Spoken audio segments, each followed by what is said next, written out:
नमस्कार दोस्तों, स्वागत है आपका हमारे YouTube चैनल योगी नीलकंठ स्टडी पॉइंट पर। दोस्तों, आज हम जीके के कुछ क्वेश्चन इसमें डिस्कस करेंगे जो परीक्षा की दृष्टि से, एग्ज़ाम की दृष्टि से बहुत इम्पोर्टेंट क्वेश्चन हैं।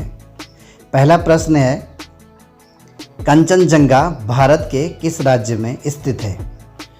तो इसका उत्तर है दोस्तों सिक्किम। दोस्तों, ये जो जीके के क्वेश्चन हैं ये वन लाइनर फॉर्म में है, तो आपको सीधे सीधे याद करते हुए चलना है। भारत की सबसे प्राचीन पर्वत श्रेणी कौन सी है? तो दोस्तों ये है अरावली पर्वत श्रृंखला। अरावली पर्वत श्रृंखला का सर्वोच्च शिखर क्या कहलाता है? या अरावली पर्वत श्रृंखला का सर्वोच्च शिखर का नाम क्या है? तो ये है गुरु शिखर। सबसे बड़ा हिमनद ग्लेशियर कौन सा है? तो ये है सियाचिन। हिमालय पर्वत के सर्वोच्च या हिमालय के सर्वोच्च शिखर की ऊंचाई कितनी है? तो दोस्तों, जो हिमालय पर्वत की सर्वोच्च चोटी है उसकी ऊंचाई है 8,850 मीटर और 8,848 मीटर आपको वो भी मिल सकता है किताबों में, ऑप्शन में भी मिल सकता है, जो कि नेपाल में है।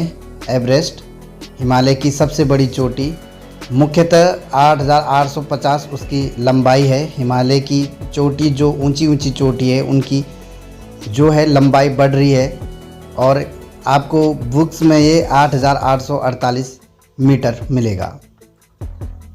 कौन सी पहाड़ियाँ नर्मदा और ताप्ती नदियों के बीच स्थित है?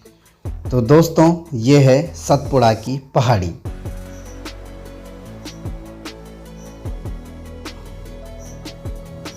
सतपुड़ा की पहाड़ियाँ नर्मदा और ताप्ती नदी के बीच स्थित है। खैबर दर्रा कहाँ स्थित है? आपने सुना भी होगा दोस्तों, ये एक खैबर पख्तूनख्वा एक कबायली इलाका है जो पाकिस्तान में पड़ता है। तो ये पूछ रहा है कि खैबर दर्रा कहाँ स्थित है? तो खैबर दर्रा पाकिस्तान और अफ़गानिस्तान के मध्य स्थित है। पाल धार दर्रा किन दो राज्यों को जोड़ता है? तो पाल धार दर्रा जोड़ता है दोस्तों केरल और तमिलनाडु को। आपने सुना भी होगा दोस्तों, नीलगिरी के पहाड़ियों के बीच पाल धार, भोर धार ऐसे 3 दर्रे हैं, तो ये जोड़ते हैं तमिलनाडु और केरल को। जम्मू से श्रीनगर का मार्ग किस दर्रे से होकर जाता है? जम्मू से श्रीनगर का मार्ग किस दर्रे से होकर जाता है? तो ये बहुत इंपॉर्टेंट क्वेश्चन है दोस्तों। ये जाता है आपका बनिहाल दर्रा से होकर। किस नदी के किनारे पर प्रसिद्ध महाकालेश्वर मंदिर है? महाकालेश्वर का नाम आपने सुना होगा दोस्तों। तो ये किस नदी के किनारे है? तो ये है नर्मदा नदी के किनारे। विश्व का सबसे बड़ा डेल्टा किन नदियों द्वारा निर्मित होता है? विश्व का सबसे बड़ा डेल्टा किन नदियों द्वारा निर्मित होता है? तो ये होता है गंगा एवं ब्रह्मपुत्र द्वारा निर्मित।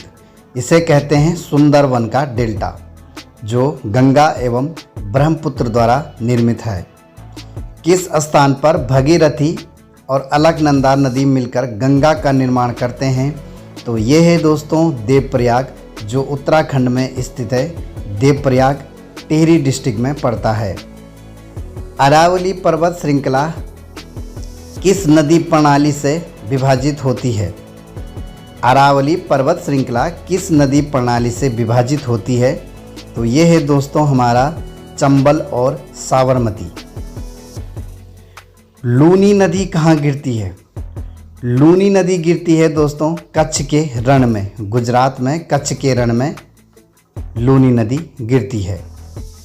तिब्बत में मानसरोवर झील के पास से कौन सी नदियाँ निकलती है? तिब्बत में मानसरोवर झील के पास से कौन सी नदियाँ निकलती है? तो ये निकलती है सतलज, सिंधु और ब्रह्मपुत्र। सतलज, सिंधु और ब्रह्मपुत्र। कौन सी नदी बांग्लादेश में जमुना के नाम से जानी जाती है? तो ये जानी जाती है दोस्तों ब्रह्मपुत्र। और गंगा नदी जानी जाती है पद्मा के नाम से। किस नदी को दूसरी गंगा के नाम से जाना जाता है? किस नदी को दूसरी गंगा के नाम से जाना जाता है? तो ये है कावेरी नदी को। और अगर हम इसी क्वेश्चन को उल्टा कर दें कि बूढ़ी गंगा कौन सी जाना जाता है, तो वो है गोदावरी नदी। शुष्क भूमि के लिए सर्वाधिक उचित फसल कौन सी है? शुष्क भूमि के लिए सर्वाधिक उचित फसल कौन सी है? तो ये है मूंगफली। राजस्थान की राजधानी कौन सी है? तो ये है जयपुर। उदयपुर की जवारा खाने किस खनिज के उत्खनन के लिए प्रसिद्ध है? तो ये है दोस्तों जस्ता। महासागरीय एवं महाद्वीपीय परतों में किसके आधार पर अंतर पाया जाता है? महासागरीय एवं महाद्वीपीय परतों में किसके आधार पर अंतर पाया जाता है? तो ये पाया जाता है घनत्व के आधार पर। पराद्वीपीय भारत का कौन सा तट शीत ऋतु में अधिकतम वर्षा प्राप्त करता है? पराद्वीपीय भारत का कौन सा तट शीत ऋतु में अधिकतम वर्षा प्राप्त करता है? तो ये है कोरोमंडल तट। खनिज पदार्थों की दृष्टि से कौन सा भारतीय क्षेत्र प्रसिद्ध समृद्ध है? खनिज पदार्थों की दृष्टि से कौन सा भारतीय क्षेत्र अधिक समृद्ध है? तो ये है छोटा नागपुर का पठार।